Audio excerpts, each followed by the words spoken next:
Bueno, y seguimos en Quién tiene la razón y estamos con el sociólogo Guillermo Nuyent, a quien le agradecemos por acompañarnos esta noche. Y para tratar de entender, señor Nuyent, lo que está pasando en nuestras cabezas en este momento, yo realmente me quedaba sumamente sorprendido de ver las imágenes de la gente yendo masivamente a los supermercados y no necesariamente por cosas vinculadas al coronavirus, como era las mascarillas, el jabón líquido, que también se acabó, sino por productos que uno dice que haces llevando 5 costales de arroz, 5 estos de 1 kilo. Es decir, la gente piensa que estamos frente, no sé, a una guerra nuclear. Bueno, una de las características del miedo es que el mundo se achica. Es decir, es como que la realidad pasamos de verla de una forma más o menos panorámica a la vemos en zoom. O sea, nos focalizamos en un aspecto. Y en este caso el zoom es, en ciertos sectores de la población, es el consumo individual. Entonces, ante este epidemia, no lo veo como una epidemia generalizada, sino lo veo como mi problema. Ajá. Entonces voy a tratar de resolver mi problema. No me importa el resto. No me importa el resto, pero sobre todo quiero enfatizar la idea de esta visión de el mundo se empequeñece, es lo que quiero decir. Pero se empequeñece por un tema de un vacío de autoridad. Porque no es que, como hay la epidemia, hay estos vaciar los almacenes. Se ha visto casos en Francia, en Estados Unidos, algunas escenas acá en el país, pero lugares que también fueron muy afectados, como la propia China, que tiene muchos supermercados, Corea del Sur, donde es una sociedad de un altísimo nivel de consumo, o Japón, pues ahí no ha habido esa cosa de vaciar anaqueles. La pregunta es, ¿por qué no ha habido ahí esa reacción de vaciar anaqueles? ¿Usted cree que la gente cuando pese a que ha habido una respuesta del gobierno, hemos tenido al ministro de Comercio Exterior y Turismo, estamos hablando de medidas, el presidente ha salido, esto que puede ser declarativo y hasta traducirse en medidas concretas, no termina de despertar la confianza de la población? Aquí estamos ante sentimientos colectivos, y un sentimiento colectivo pues no se borra con una declaración, sino es un trabajo un poco más constante de ver acciones efectivas que vayan generando un poco esa confianza en la autoridad. Porque, como si usted ve, como es pandemia, es decir, es una cosa que está en distintos lugares del planeta, del globo, realmente sí hay una base comparativa, ¿no? Es decir, como ante un mismo fenómeno, es decir, un mismo actor, que es este virus COVID-19, como en distintos lugares las reacciones son distintas. O sea, no es que como hay el virus todos se asustan, todos se dedican a vaciar anaqueles. El virus asusta a todo el mundo, pero las formas de reaccionar frente a ese miedo pues son distintas. Y el punto distintivo yo creo que es la presencia de la autoridad, no en un sentido represivo, sino la autoridad en el sentido de alguien que inspira confianza. Es decir, si no hay esa confianza, la gente obviamente reacciona con esa visión de Zoom.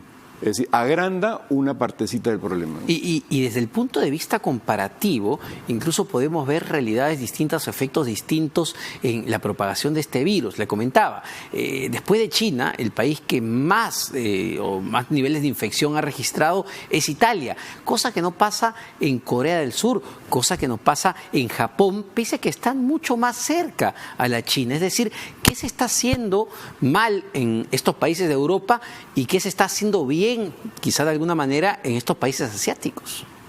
Bueno, digamos, las primeras reacciones, interpretaciones han sido aludir a una diferencia de culturas políticas, de un sentido un poco más comunitario, que yo creo que tienen un cierto alcance, pero yo diría que parte del problema en Occidente, y esa es una diferencia en efecto con sociedades de otras culturas, el problema es que nos hemos acostumbrado a pensar que los únicos actores en la vida pública son los seres humanos. Y los virus, pues no, que era lo que le comentaba antes de empezar el programa, era hasta el siglo XIX los grandes temores permanentes a lo largo de la humanidad, en las distintas sociedades, han sido dos: las epidemias y las guerras. Con el desarrollo, y por lo tanto se le temían tanto a la agresión del prójimo, vamos a decirlo así, como a la agresión de enfermedades que no se sabía bien cuál era su origen.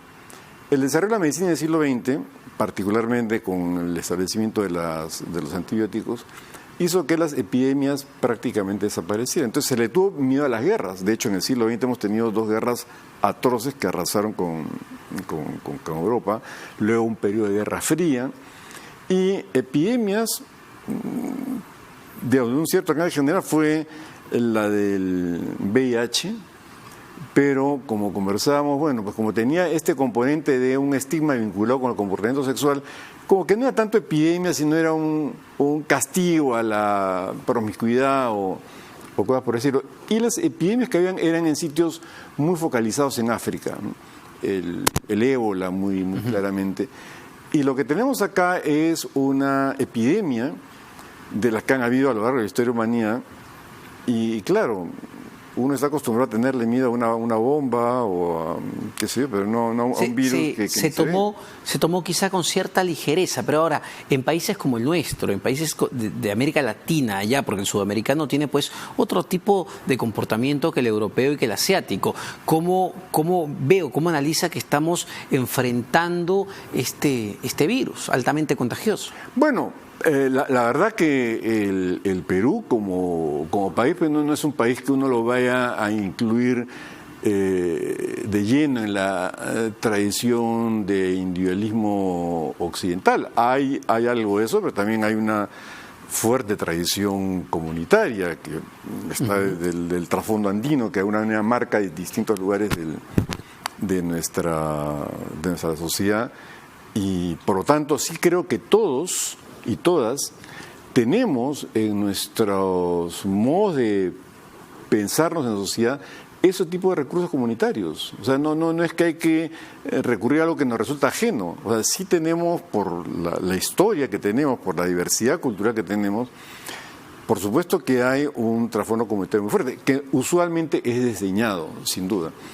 Y solamente aparece eventualmente para un fin turístico. Y en la vida cotidiana como que hay este afán por querer aparecer como individuos modernos sin ningún componente comunitario, pero en realidad están esas dos cosas, ¿no? Entonces, en este momento sí importa mucho reforzar esos componentes comunitarios en nuestra cultura pública, ¿no? Sin embargo, en una situación como la que estamos viviendo, donde, ojo, y esto hay que mencionarlo, donde todavía el coronavirus no es que se haya expandido de una manera tan preocupante como sí es en Europa. Estamos hablando todavía solo de 22 casos. Y lo que dicen los expertos es que todavía no hemos llegado en el principio de lo complicado. Esto se puede seguir expandiendo, pero ya vemos no sé si es una sobrereacción de la gente o es natural que reaccione así.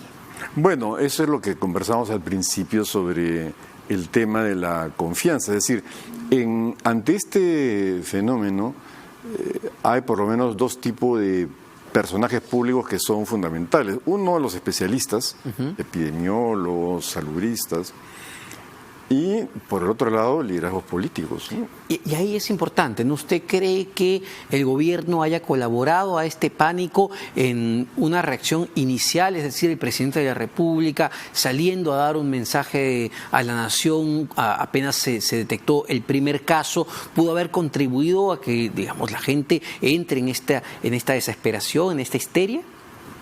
Yo no sé si contribuido, pero es cierto que en la manera como uno se dirige, ya sea a una persona o a un público muy amplio, en la manera como uno se dirige a un auditorio, uno está transmitiendo muchísimas cosas. Es decir, en otras palabras, uno dice cosas y uno emana cosas. Uno puede tener un cierto control sobre lo que dice, si dice tal o cual palabra, mientras no aparezca pues algún lapsus medio embarazoso, pero Sobre lo que uno emana, ahí no hay ni control ni manual. O sea, eso o se emana o no se emana. Y eso es lo que el auditorio recibe, lo que el público recibe. Bueno, y hasta hoy, hay que decirlo, hay que mencionarlo, una semana después, lo que se percibía del gobierno era cierta descoordinación entre las propias entidades. Tanto así que recién hoy ha salido un decreto que establece una vocería única centrada en la presidencia del Consejo de Ministros. Esto también es percibido por la población. Sin duda, sin duda. Yo creo que ahí, por distintos factores, en los últimos años nos hemos acostumbrado a una concepción muy sectorizada del Estado. Pensamos que el Estado es tal ministerio, tal otro, tal otra entidad, y no nos hemos acostumbrado a la idea de pensar que en ciertas circunstancias el Estado tiene que actuar como Estado, es decir, como un solo actor. Mucho más coordinada, claro que sí. Muchas gracias, don Guillermo Núñez, sociólogo, que nos está explicando de alguna manera lo que ha generado esta histeria en la población, pero nuevamente, no solamente en Perú, lo hemos visto en diversos países. Así que lo importante en estas situaciones, y hay que reiterarlo las veces que sea necesario, es mantener la calma. Ya los expertos han dicho que la única manera de evitar contagiarse del famoso coronavirus, del nuevo coronavirus, es lavarse las manos, mantener cierta distancia, lavarse las manos con agua y con jabón. El papel higiénico no ayuda en nada, señores, y entrar en pánico ayuda mucho menos. Nos vamos a una pausa, no se vayan porque venimos para seguir hablando del coronavirus, pero ahora sobre los efectos que puede tener en la economía peruana. Ya hemos escuchado al ministro de Comercio Exterior y Turismo, nos va a golpear de todas maneras, pero ¿cuánto nos puede golpear? Es la pregunta.